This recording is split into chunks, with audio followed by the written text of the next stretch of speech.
Behind the golden gates of Buckingham Palace, where centuries of tradition echo through marble corridors, a brewing storm was about to change everything the British public thought they knew about their beloved royals. What started as whispered conversations in drawing rooms would soon explode into headlines that would grip the nation and send shockwaves through the Commonwealth.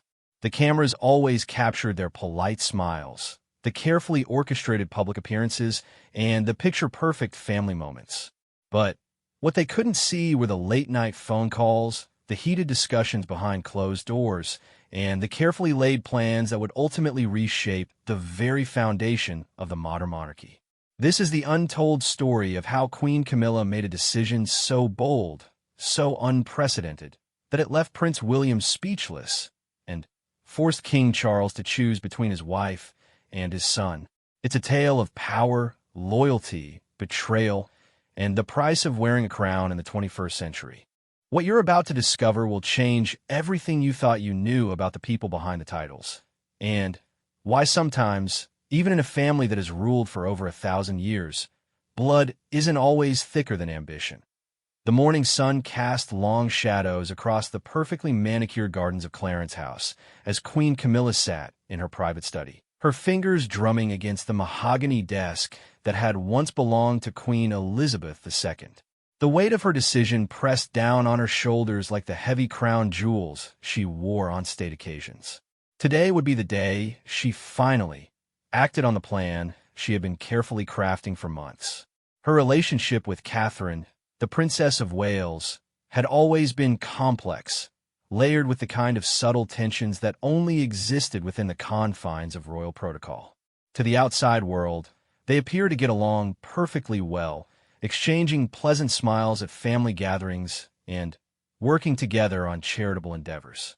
But behind the carefully orchestrated public appearances lay a different reality, one where two strong-willed women competed for influence over the future king and the direction of the monarchy itself. The catalyst for Camilla's bold move had been building for over a year. It started with small things that most people would never notice. The way Catherine would subtly redirect conversations during royal engagements, positioning herself as the voice of a younger generation. How she had begun making independent decisions about her children's education and public appearances without consulting the established royal hierarchy. Most troubling to Camilla was Catherine's growing influence over Charles himself, often persuading him to modernize traditions that Camilla felt were essential to maintaining royal dignity and authority. The breaking point had come 3 weeks earlier during a private family dinner at Windsor Castle. The conversation had turned to the upcoming Commonwealth tour, a significant diplomatic mission that would help shape Britain's relationships with its former colonies. Catherine had boldly suggested that she and William should lead the tour instead of Charles and Camilla, arguing that their younger demographic appeal would better serve Britain's interests in connecting with diverse Commonwealth nations. The room had fallen silent, and while Charles had diplomatically redirected the conversation, Camilla had seen the flicker of consideration in his eyes. That night, alone in their private chambers, Camilla had confronted Charles about what she perceived as Catherine's growing overreach. She had married into the royal family with the understanding that there was a clear hierarchy, an established order that had served the monarchy for generations. To see that order being challenged by someone she had tried to mentor and support felt like both a personal betrayal and a threat to everything she had worked to build since becoming queen consort. Charles had been dismissive of her concerns, suggesting that Catherine's enthusiasm and modern approach were assets to the royal family. He reminded Camilla that the monarchy needed to evolve to remain relevant, and that Catherine's popularity with the public was undeniable. His response had hurt more than he realized, confirming Camilla's growing suspicion that she was being gradually sidelined in favor of the younger, more photogenic couple. Over the following weeks, Camilla had begun to notice other signs that her position was being undermined. Royal staff members who had once came to her first with important decisions were increasingly deferring to Catherine. Media coverage consistently portrayed Catherine as the future of the monarchy, while referring to Camilla in ways that emphasized her age and her controversial past. Most painfully, she had overheard William and Catherine discussing royal duties with a casual dismissiveness toward traditions that Camilla held sacred. The plan that formed in Camilla's mind was audacious in its simplicity and devastating in its potential consequences. She would use her position as queen consort to make a unilateral decision about the line of succession, something that had never been attempted in modern royal history. Working with her most trusted advisors and legal experts, she had discovered an obscure constitutional provision that could potentially give her significant influence over royal protocol during Charles's reign. The morning of her bold move, Camilla had awakened before dawn, her mind crystal clear about what needed to be done. She had spent hours in prayer and meditation, seeking the strength to carry out a plan that she knew would fundamentally alter her relationships within the royal family. As she dressed in her formal day attire, choosing a deep blue ensemble that projected both authority and accessibility, she reviewed the carefully worded statement that would soon send shockwaves through the palace and beyond. Her private secretary knocked softly on the study door at precisely 9 o'clock, carrying the documents that would formalize her decision. The papers represented months of careful legal research and constitutional analysis, all designed to support what Camilla was about to announce. As she signed each document with her distinctive flourish, she thought about the conversations that would follow, the family meetings that would be called, and the media frenzy that would inevitably ensue. The first part of her plan involved calling a private meeting with William, deliberately excluding Catherine from the initial discussion. She knew that William's reaction would be crucial to the success of her broader strategy. If she could make him understand her perspective, if she could appeal to his sense of duty and tradition, she might be able to avoid the nuclear option that she had prepared as her ultimate leverage. William arrived at Clarence House just before noon, his usual easy confidence replaced by visible concern. He had received Camilla's request for an urgent private meeting with surprise and growing unease. As he was shown into her study, he noticed the formal documents arranged on her desk and the serious expression on her stepmother's face. Whatever this meeting was about, it was clearly not going to be a routine family discussion. Camilla offered William tea, observing the careful way he settled into the antique chair across from her desk. She had known him since he was a teenager, had watched him grow from a grieving boy into the confident heir to the throne he had become. That history made what she was about to do both more difficult and more necessary. She cared about William, but she cared about the monarchy more, and she believed that sometimes protecting an institution required making painful personal choices. She began the conversation by acknowledging the tremendous pressure that William faced as the future king, expressing her understanding of how challenging it must be to balance personal desires with royal duties. She spoke about her own journey into the royal family, the difficulties she had faced, and the lessons she had learned about the importance of maintaining institutional stability even when it conflicted with individual preferences. As she spoke, William's expression grew increasingly puzzled. He had expected this meeting to be about some routine royal matter, perhaps a discussion about upcoming engagements or family scheduling conflicts. Instead, Camilla seemed to be building towards something much more significant, something that was making him increasingly uncomfortable. The tension in the room became palpable when Camilla finally revealed the true purpose of their meeting. She had made a decision, she explained, that would affect the entire royal family, but was particularly relevant to William's future role as king. She had spent considerable time researching constitutional law and consulting with legal experts, and she had discovered that her position as queen consort gave her certain prerogatives that she intended to exercise. William's face went pale as Camilla outlined her plan. She was invoking an obscure constitutional provision that would allow her to formally request a review of royal succession protocols, potentially delaying William's eventual accession to the throne until certain conditions were met. The conditions she was proposing centered around what she described as modernization safeguards designed to ensure that future monarchs maintain proper respect for royal traditions and constitutional precedents. The implications of what Camilla was suggesting were staggering. She was essentially threatening to use her constitutional position to create obstacles to William's eventual reign unless he agreed to certain limitations on how he and Catherine conducted their royal duties. The specific demands she outlined included formal agreements about consultation processes for major royal decisions, restrictions on how quickly traditional protocols could be modified, and, most controversially, a requirement that Catherine undergo additional training in royal history and constitutional law before taking on expanded duties as queen consort.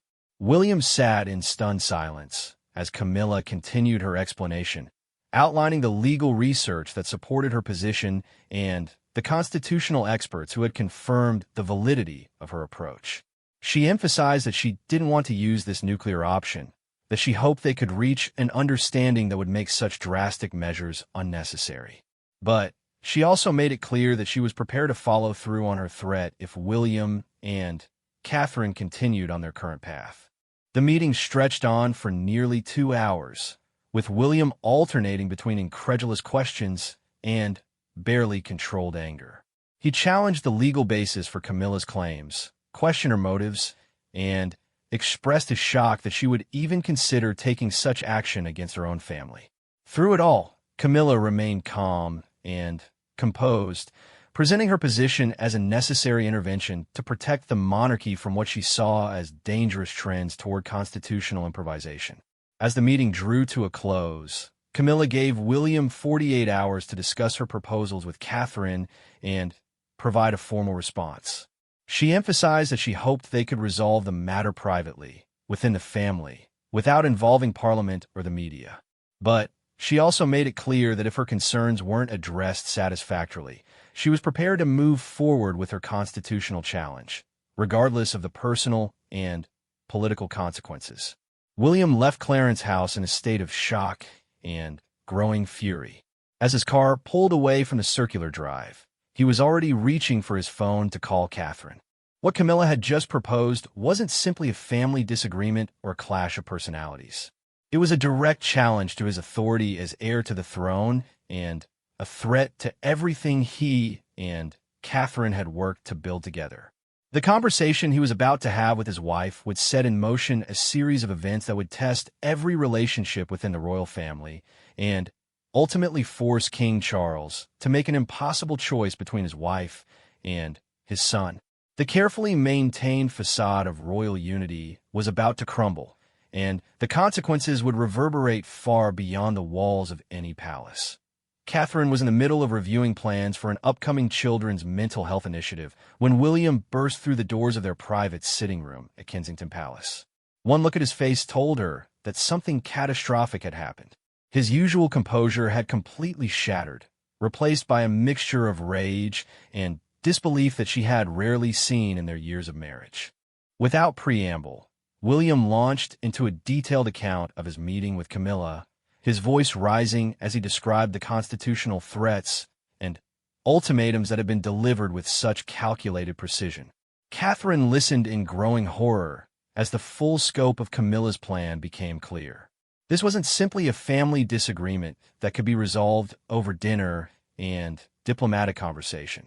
This was political warfare disguised as concern for royal tradition. As William paced back and forth across the Persian rug that had been a wedding gift from the Queen, Catherine felt her own anger building. She had spent over a decade learning the intricate rules and expectations that governed royal life. She had transformed herself from a commoner into a duchess, carefully studying every protocol and gradually earning the respect of both the public and the establishment. To have all of that progress threatened by what she saw as Camilla's jealousy and insecurity felt like a betrayal of everything she had worked to achieve. The immediate question was what to do next. They had less than 48 hours to respond to Camilla's ultimatum, and any decision they made would have far-reaching consequences for their marriage, their children's future, and the stability of the monarchy itself. Catherine suggested that they needed to consult with their most trusted advisors immediately, including their private secretary and constitutional experts who could help them understand the legal implications of Camilla's threats. Within hours, Kensington Palace had quietly transformed into a war room. Legal documents were spread across conference tables. Constitutional historians were consulted via secure phone lines, and trusted royal advisors arrived through discreet entrances to avoid media attention. The picture that emerged from these emergency consultations was deeply troubling. While Camilla's constitutional claims were questionable and had never been tested in modern times, they weren't entirely without foundation. The obscure provision that Camilla was invoking dated back to the early 20th century and had been designed to provide stability during periods of royal transition. In theory, it could allow a queen consort to request formal review of succession protocols if she could demonstrate that such review was necessary for constitutional stability. The key issue was whether Camilla could make a convincing case that William and Catherine's approach to royal duties represented a threat to constitutional order. Catherine's legal team discovered that the provision had never actually been invoked, which meant there was no precedent for how such a challenge would be handled. Parliamentary committees would likely be involved, constitutional scholars would debate the merits publicly, and the entire process could drag on for months or even years. During that time, the monarchy would be subject to unprecedented scrutiny and criticism, potentially damaging the institution that both William and Camilla claimed to be trying to protect. The political implications were equally concerning. If Camilla proceeded with her constitutional challenge, it would inevitably become public knowledge. The British media would have a field day with stories about royal family infighting, and Republican sentiment, always lurking beneath the surface of British politics, would likely surge. The monarchy had survived centuries by maintaining an image of stability and unity above political fray. A public constitutional battle between the queen consort and the heir to the throne could irreparably damage that carefully cultivated reputation. As the evening progressed, Catherine and William began to understand the true brilliance of Camilla's strategy. She had chosen a weapon that could potentially destroy them while maintaining plausible deniability about her motives. If they fought her constitutional challenge and won, the monarchy would still be weakened by months of public controversy. If they lost, William's path to the throne could be significantly complicated, and if they capitulated to her demands, they would essentially be acknowledging Camilla's authority over their future roles as king and queen. Catherine spent much of that night reviewing the specific conditions that Camilla had outlined during her meeting with William. The requirement for additional constitutional training was particularly galling, implying that Catherine's decade of royal service had somehow been inadequate preparation for her future role as queen consort.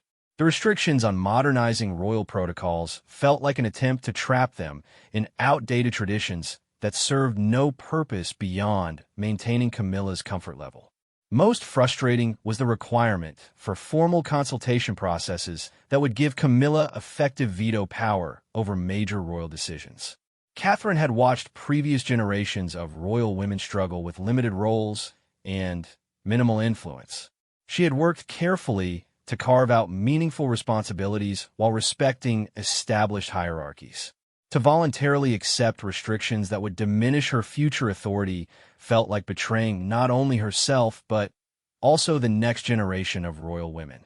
The following morning brought an unexpected development that would further complicate an already volatile situation. Charles called William directly, requesting an urgent meeting to discuss what he described as concerning reports about tensions within the family. It became clear that Camilla had briefed her husband about her meeting with William, though apparently not about the full extent of her constitutional threats. William found himself facing an impossible dilemma. If he told his father the complete truth about Camilla's ultimatum, he would be forcing Charles to choose between his wife and his son. If he downplayed the severity of the situation, he would lose the opportunity to get Charles's help in resolving the crisis before it spiraled completely out of control.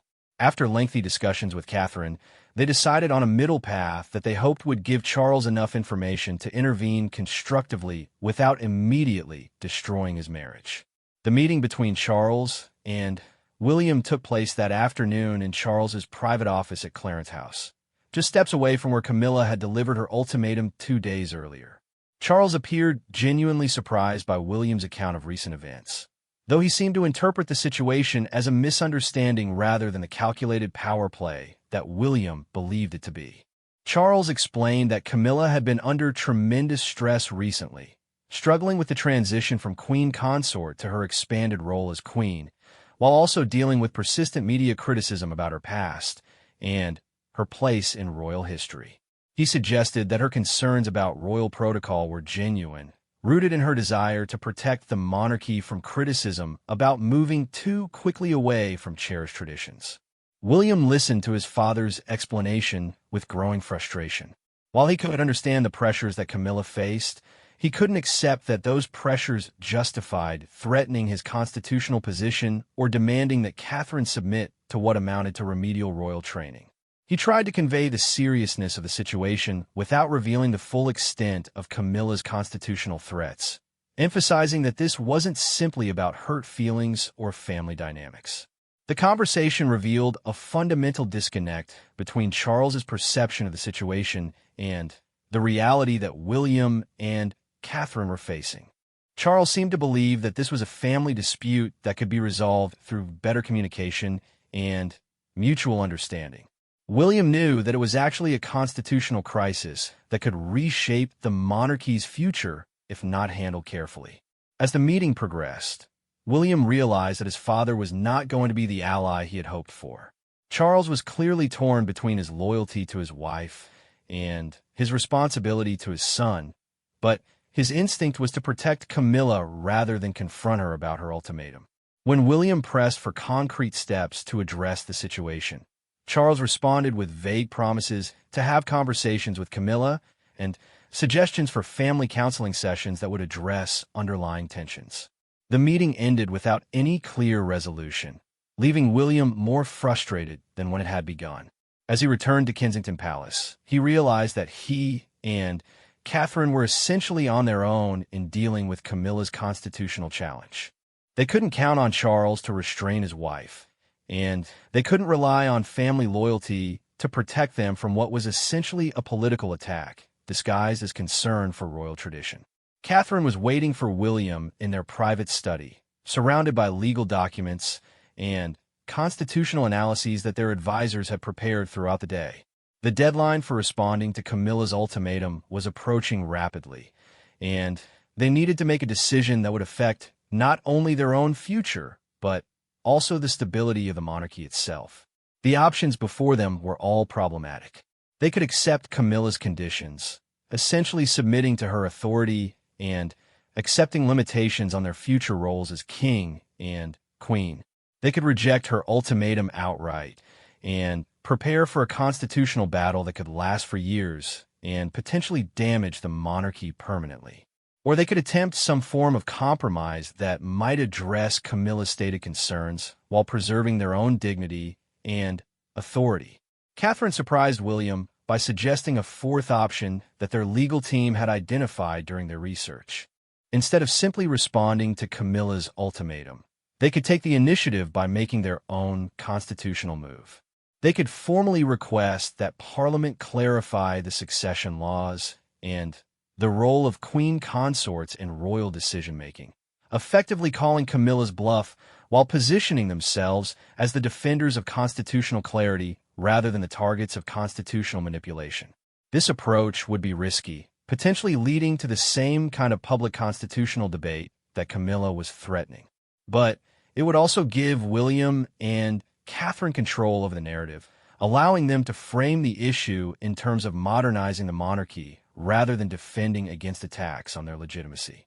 More importantly, it would expose the weakness of Camilla's legal position by forcing Parliament to examine the constitutional provisions she was claiming to invoke. As they discussed this option throughout the evening, William and Catherine began to see it as their best chance of escaping the trap that Camilla had so carefully constructed. They would be taking a significant risk, but they would be doing so on their own terms rather than simply reacting to threats and ultimatums. The decision to move forward with their constitutional counterchallenge was made just hours before Camilla's deadline expired. As they finalized the legal documents that would formally request parliamentary review of succession protocols, Both William and Catherine understood that they were crossing a point of no return. Their relationship with Camilla would never recover from what was about to happen, and Charles would be forced to take sides in a battle that would define the monarchy's future. The next morning would bring revelations that would stun the palace, enrage the media, and force the British public to confront uncomfortable questions about the stability of their cherished royal family. What had started as a private family disagreement was about to become a constitutional crisis with implications that none of them had fully anticipated. The morning news cycle exploded with unprecedented ferocity when both constitutional challenges were filed simultaneously within hours of each other. Palace press secretaries, caught completely off guard, scrambled to craft responses to media inquiries about what appeared to be an unprecedented royal civil war. The carefully maintained illusion of family unity that had protected the monarchy for decades crumbled within minutes of the first BBC bulletin announcing the competing constitutional petitions. Camilla learned about William and Catherine's counterchallenge while having breakfast in her private dining room at Clarence House. Her private secretary burst in with news reports and legal documents that had been rushed to the palace by courier from Parliament. As she read through William's formal request for constitutional clarification, her initial shock gave way to a grudging admiration for the strategic brilliance of their response.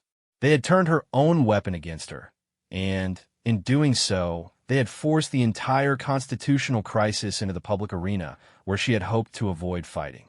The media coverage was immediate and brutal. Headlines screamed about royal war, constitutional crisis, and palace in chaos. Television news programs abandoned their regular schedules to provide wall-to-wall coverage of what correspondents were calling the most serious threat to royal stability since the abdication crisis of 1936. Constitutional experts who had spent their careers studying theoretical scenarios suddenly found themselves explaining real-world implications of provisions that had never been tested in modern times. Charles received the news while reviewing diplomatic papers in his private office at Buckingham Palace. His first reaction was pure disbelief that the situation had escalated so dramatically without his knowledge. Within an hour, he was fielding phone calls from the Prime Minister, the Archbishop of Canterbury, and Commonwealth leaders who were demanding explanations for events that threatened to undermine Britain's constitutional stability. The institutional crisis that had begun as a family disagreement was now affecting Britain's relationships with allied nations and calling into question the reliability of the monarchy as a stabilizing force. The immediate political ramifications were severe. Parliament was forced to convene emergency sessions to address the competing constitutional petitions. Legal experts warned that the proceedings could take months to resolve and might require new legislation to clarify succession protocols that had been assumed to be settled for generations. Republicans seized on the chaos as evidence that the monarchy had outlived its usefulness, while traditionalist supporters expressed horror at what they saw as an unprecedented attack on royal dignity. International media coverage was even more damaging. American networks ran segments about the crumbling crown, while European commentators questioned whether Britain's constitutional monarchy could survive such public family dysfunction. Commonwealth nations began quiet discussions about their own relationships with the British crown, and some Republican movements gained momentum by pointing to the royal crisis as evidence that hereditary monarchy was incompatible with modern democratic governance. Behind the scenes, the palace became a battlefield of competing loyalties and strategic maneuvering. Senior courtiers who had spent their careers managing royal protocol found themselves choosing sides in a conflict that had no precedent in their experience. Some staff members remained loyal to Charles and Camilla, viewing William and Catherine's actions as disrespectful and destabilizing. Others quietly supported the younger couple, believing that Camilla had overstepped her constitutional authority and needed to be challenged. Catherine found herself at the center of a media storm unlike anything she had experienced since her engagement to William. Photographers camped outside Kensington Palace, hoping to capture images that might reveal her emotional state or provide clues about the family's private dynamics. Royal correspondents analyzed her every public appearance for signs of stress or defiance, while opinion columnists debated whether she was a modernizing force or a disruptive influence on royal tradition. The children became an immediate concern as William and Catherine realized that the constitutional crisis would inevitably affect their family life. Palace security was increased around all royal residences, and contingency plans were developed for protecting the young princes and princess from media attention that was certain to intensify as the crisis continued. School arrangements were reviewed, public appearances were canceled, and the careful balance between royal duty and family privacy that William and Catherine had worked so hard to maintain was thrown into chaos. Camilla's public support began to erode as details of her constitutional challenge became public. Her favorability ratings, which had slowly improved over her years as queen consort, plummeted as public opinion turned against what many perceived as an attack on the popular younger royals. Protests appeared outside Clarence House, with demonstrators carrying signs supporting William and Catherine while calling for Camilla to withdraw her constitutional petition. The backlash surprised even her critics, revealing the extent to which the public had come to accept and support Catherine's role in the royal family. The legal battle itself proved to be even more complex than anyone had anticipated. Parliamentary committees struggled to interpret constitutional provisions that had been written in different eras and had never been applied to modern circumstances. Legal scholars disagreed fundamentally about whether Camilla's queen consort status gave her the authority she claimed, while others questioned whether William's counterpetition was procedurally valid. The uncertainty created a constitutional limbo that affected not only the royal family, but also the functioning of government itself. Charles found himself in an impossible position as pressure mounted for him to intervene decisively in the crisis. His role as king required him to remain above political controversy, but his role as husband and father made neutrality nearly impossible to maintain. Private meetings with constitutional advisors confirmed that he had the theoretical authority to resolve the crisis by taking a clear position, but doing so would require him to either overrule his wife or publicly contradict his son and heir.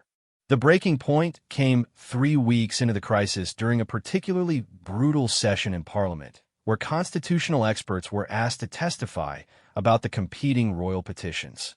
The testimony revealed fundamental weaknesses in both positions, suggesting that the entire constitutional framework governing royal succession had gaps and ambiguities that had been hidden by centuries of tradition and assumption.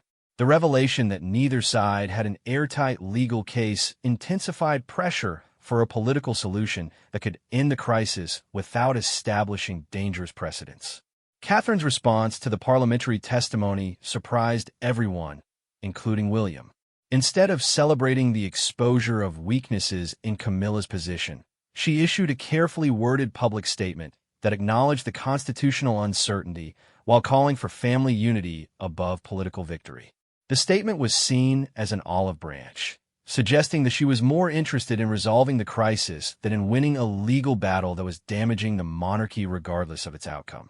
The public reaction to Catherine's statement was overwhelmingly positive, with commentators praising her statesmanship and maturity in the face of unprecedented personal attacks. Opinion polls showed strong support for her approach, with large majorities favoring a negotiated resolution over continued constitutional warfare.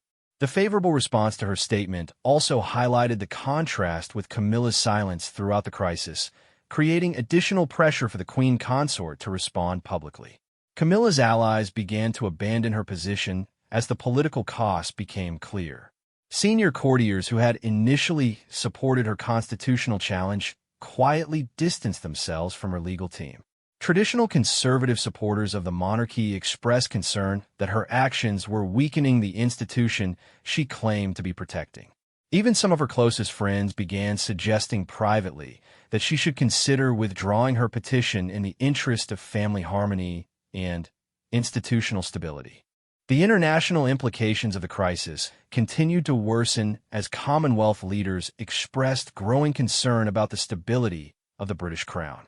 Several nations began reviewing their constitutional relationships with Britain, while others quietly explored alternatives to the British monarch as head of state. The damage to Britain's soft power and international reputation was becoming impossible to ignore, adding to the pressure for a swift resolution to the royal crisis. William's role throughout the crisis evolved from defensive reaction to strategic leadership as he began to understand the broader implications of the constitutional battle. Working with his advisors, he developed a comprehensive plan for ending the crisis that would address some of Camilla's stated concerns while preserving his and Catherine's authority as future king and queen. The plan involved constitutional reforms that would clarify succession protocols while also establishing new frameworks for royal family governance that could prevent similar crises in the future. The proposal that William's team developed was sophisticated in its attempt to balance competing interests while strengthening the constitutional foundations of the monarchy.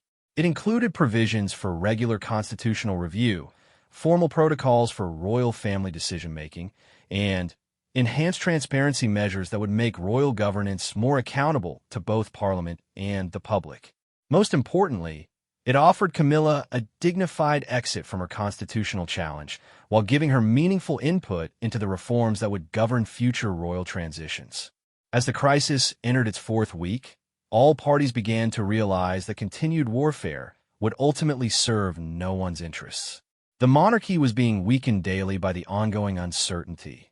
The royal family's relationships were being damaged beyond repair, and the political system was being distracted from urgent national issues by constitutional debates about theoretical scenarios.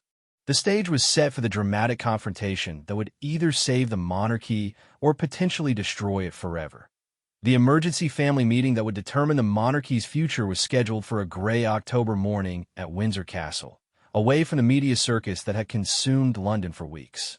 Charles had finally decided that his constitutional duty as king outweighed his personal loyalties, and he summoned both sides of the royal family for what palace insiders described as the most critical royal gathering since World War II. William arrived at Windsor with Catherine by his side, their faces carefully composed despite the enormous pressure they had endured throughout the crisis. They understood that everything they had worked for over the past decade hung in the balance of the conversations that would unfold over the next few hours. Their legal team had prepared extensive briefs, but they knew that this meeting would ultimately be decided by family dynamics and personal relationships rather than constitutional law. Camilla entered the castle's private drawing room with visible tension etched across her features. The weeks of negative media coverage and declining public support had taken their toll, but she remained determined to salvage something from the constitutional challenge she had initiated. Her own advisors had strongly recommended that she find a graceful exit strategy, but her pride and genuine beliefs about royal protocol made compromise extremely difficult to accept. Charles took his position at the head of the ornate conference table that had witnessed countless royal decisions over the centuries. The weight of his dual roles as king and family patriarch was evident in his demeanor as he struggled to find words that could address both the constitutional crisis and the personal relationships that had been shattered by weeks of public warfare. The opening moments of the meeting were marked by an uncomfortable silence that reflected the depth of the divisions that had torn the family apart. William spoke first, his voice steady despite the emotional turmoil of confronting his stepmother in such circumstances. He outlined his perspective on the crisis, emphasizing that his constitutional counterpetition had been a defensive measure rather than an attack on Camilla's legitimate concerns. He acknowledged that the monarchy needed clear protocols and respected traditions, but he argued that those goals could be achieved without the restrictive measures that Camilla had initially demanded.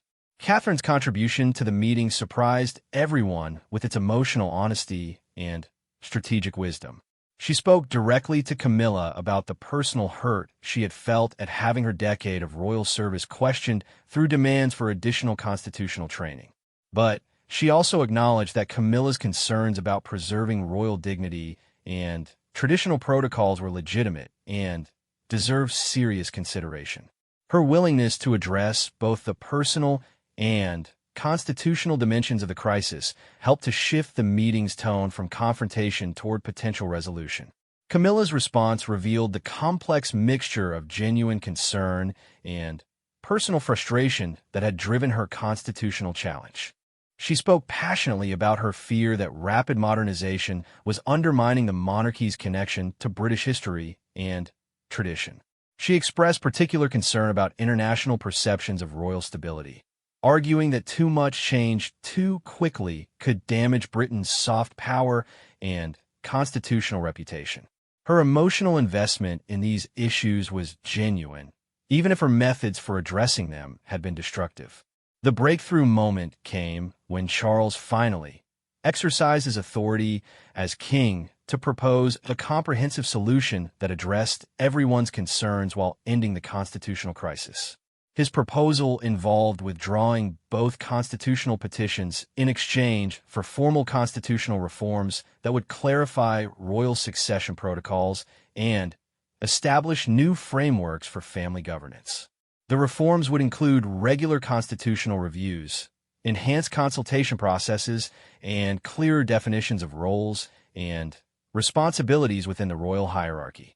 The specific reforms that Charles outlined were carefully designed to give Camilla meaningful input into royal governance while preserving William and Catherine's authority as future king and queen. A new Royal Constitutional Council would be established with representation from all senior royals, providing formal mechanisms for addressing concerns about protocol and tradition. The council would have advisory authority over major constitutional decisions and would serve as a forum for resolving future disputes before they escalated into public crises. Catherine's role in the proposed reforms was particularly significant. Instead of being subjected to additional constitutional training as Camilla had initially demanded, she would be invited to chair a new Royal Modernization Committee tasked with updating royal protocols for the 21st century.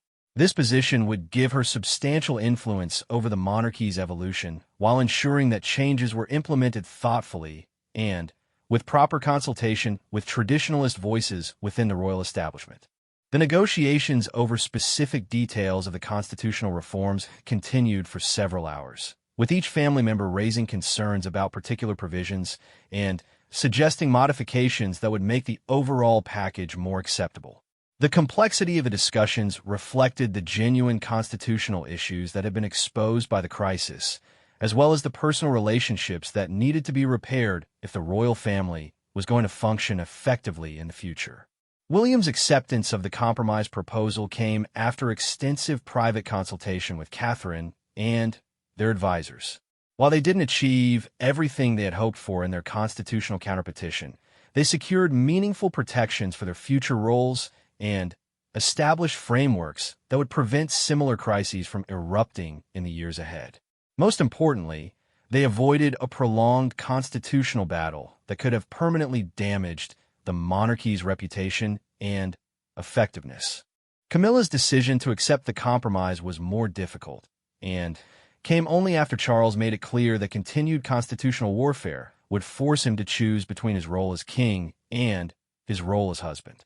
Her agreement to withdraw her constitutional petition was accompanied by face-saving language about the success of her efforts to strengthen royal constitutional foundations. She would serve on the new Royal Constitutional Council and would have significant input into the modernization process, but she would not have the veto power over William and Catherine's decisions that she had initially sought. The public announcement of the constitutional compromise was carefully orchestrated to emphasize family unity and institutional strength while downplaying the severity of the crisis that had just been resolved. The joint statement from all senior royals stressed their commitment to serving the British people and maintaining the monarchy's role as a stabilizing force in national life.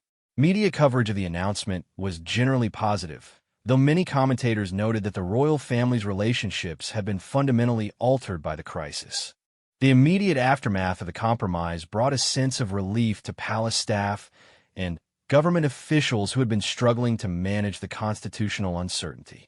Parliament was able to return its attention to pressing domestic and international issues, while Commonwealth leaders expressed satisfaction that the crisis had been resolved without requiring changes to their constitutional relationships with Britain. International media coverage emphasized the monarchy's ability to resolve internal conflicts and adapt to changing circumstances. Catherine emerged from the crisis with enhanced public support and a clearly defined role in the monarchy's future evolution. Opinion polls showed that her handling of the constitutional challenge had increased respect for her judgment and leadership abilities. Her appointment to chair the Royal Modernization Committee was widely praised as evidence that the monarchy was serious about adapting to contemporary expectations while preserving its essential character and traditions. Camilla's public standing was more complicated in the aftermath of the crisis.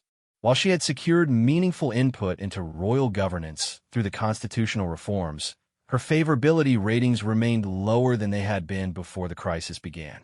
Her future role in the monarchy would depend largely on her ability to work constructively within the new frameworks rather than attempting to impose her will through constitutional manipulation. The crisis had demonstrated both her influence and its limits. The longer-term implications of the constitutional crisis would only become clear over the following months and years as the royal family adjusted to their new governance structures. The Royal Constitutional Council and Royal Modernization Committee represented genuine innovations in royal administration, but their success would depend on the willingness of all parties to work collaboratively rather than competitively. The personal relationships within the family have been damaged, but not destroyed, and careful rebuilding would be necessary to restore the trust and cooperation that effective royal governance required. Charles's role throughout the crisis had evolved from reluctant mediator to decisive leader as he gradually understood that his constitutional responsibilities as king took precedence over his personal relationships as husband and father. His willingness to impose a solution when voluntary agreement seemed impossible had prevented a complete constitutional breakdown, but it had also established new precedents about royal authority that would affect future generations of the family. The resolution of the crisis marked the end of one of the most serious threats to royal stability in modern British history, but it also marked the beginning of a new era in royal governance characterized by formal structures and explicit protocols rather than traditional assumptions about family hierarchy and personal relationships. The monarchy had survived its greatest internal challenge in decades, but it had also been fundamentally changed by the experience of confronting its own constitutional vulnerabilities and personal contradictions. As the dust settled on the constitutional crisis, the British public and the international community watched to see whether the royal family could successfully implement the reforms they had agreed to while rebuilding the relationships that had been damaged by weeks of public warfare. The stakes remained high, as the monarchy's future credibility would depend on proving that it could govern itself effectively while continuing to serve as a unifying force for Britain and the Commonwealth in an increasingly complex and challenging world.